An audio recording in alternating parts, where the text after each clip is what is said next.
All right, let's get into it. We're talking about one of history's most intense and, honestly, contradictory figures, Peter the Great.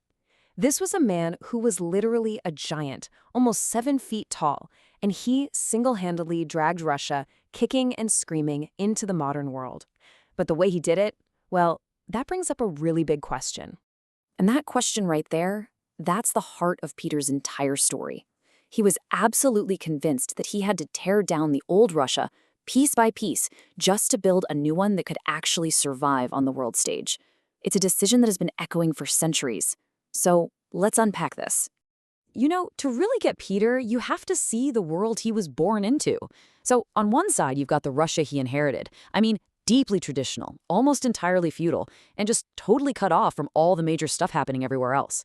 And on the other side, you've got Western Europe in the late 17th century, which was this absolute hotbed of science, new technology, and incredible naval power. Peter looked at this massive gap and knew it was a straight-up existential threat. But his obsession with change wasn't just some big-picture political idea. Oh no, it was deeply personal.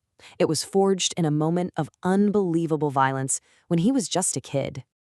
Can you imagine being 10 years old and watching a palace coup go down right in front of you? The palace guards, they were called the Streltsy, they stormed the Kremlin, and Peter saw his own family members and his advisors dragged out and brutally murdered. This event scarred him for life. He had a nervous facial tic ever since. But more than that, it gave him this burning, lifelong hatred for the old Russian nobility, the boyars, who he saw as backwards, rebellious, and a threat to everything he wanted to build. So, what's his plan to fix this country he sees as falling apart? Well, it's not what you'd expect. He didn't just sit on his throne and issue orders. Peter did something absolutely unheard of for a ruler. He basically went on a secret undercover mission of industrial espionage. In 1697, he set off on what we now call the Great Embassy. And get this, he traveled incognito as some guy named Peter Mikhailov. He wasn't there for fancy royal dinners. He was there to learn. He actually worked side by side with common laborers in a Dutch shipyard, getting calluses on his hands, so he could learn the secrets of how to build a modern navy. That trip just confirmed all his worst fears and made him think Russia has to change, and it has to change now.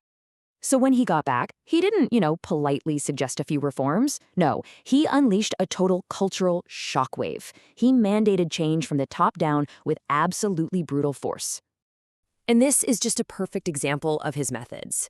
For Peter, those long, traditional beards the old nobles wore, they symbolized everything that was wrong and backwards about old Russia. So, what does he do? He personally grabs a pair of shears and starts cutting them off his advisors' faces. If you wanted to keep your beard, fine, but you had to pay a special beard tax and carry around a little bronze token that basically said the beard is a useless burden. It was symbolic, it was shocking, and man, it was effective. But his changes went so much deeper than just beards. He completely blew up the old social order with something called the table of ranks. See, before Peter, your power was all about your family name. It didn't matter if you were competent, it just mattered who your father was. It was a totally stagnant system. Peter flipped it on its head. He introduced a meritocracy. Now, your rank depended on your service to the state, either in the military or government. This was a revolution. It meant talented people who weren't nobles could actually rise to the top. But you have to understand, all these radical social changes, they were all serving one massive, overriding goal: to build a military machine powerful enough to secure Russia's future on the map. And this just shows you the insane scale of his ambition. Peter desperately needed a warm water port so Russia could trade with Europe and project its power. To get it, he went to war with Sweden, which at the time was the military superpower of the region. It was a brutal, bloody, exhausting war that lasted for 21 years. After finally conquering this little piece of swampy coastline on the Baltic Sea, he immediately starts building his brand new capital city, St. Petersburg. It was designed to look like Amsterdam or Vienna, a grand Western-style city.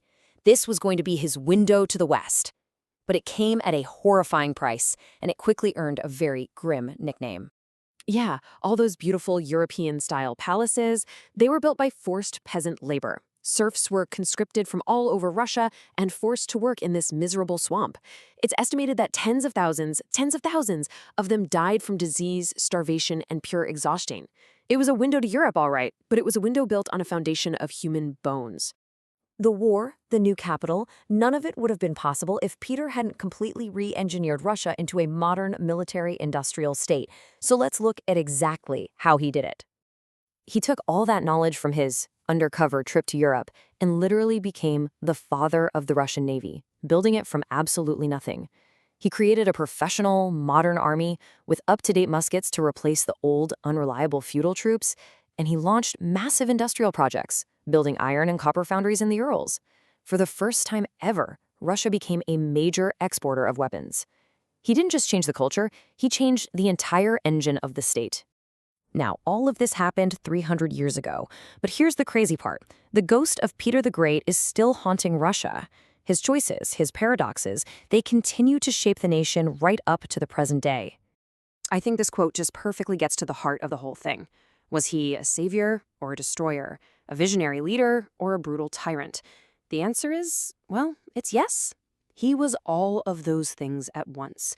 He literally broke the old Russia because he believed it was the only way to save its future. And this right here is probably the most important takeaway from his entire reign. We can call it the autocrat's paradox.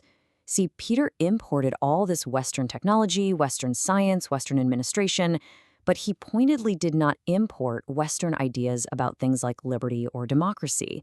Instead, he used all those modern tools to make his own absolute power even stronger. He made the state a much more efficient machine for controlling its people, not for setting them free. And that legacy is alive and kicking today. The huge debate that Peter started, is Russia part of the West or is it its own unique thing, is still a central question in Russian identity. That Petrine vision, the idea of Russia as a major European power with a huge stake in the Baltic, that still guides its foreign policy. And the city of St. Petersburg itself stands as this beautiful but also potent symbol of that violent, forced transformation he started. Which kind of leaves us with one last big thought. Peter the Great absolutely proved that one person with an iron will can change the entire course of a nation. But can you ever really erase a country's deep-rooted identity? Or do the old ways, those ancient cultural roots, always find a way to grow back? It's a question Peter's legacy still forces us to ask, even now.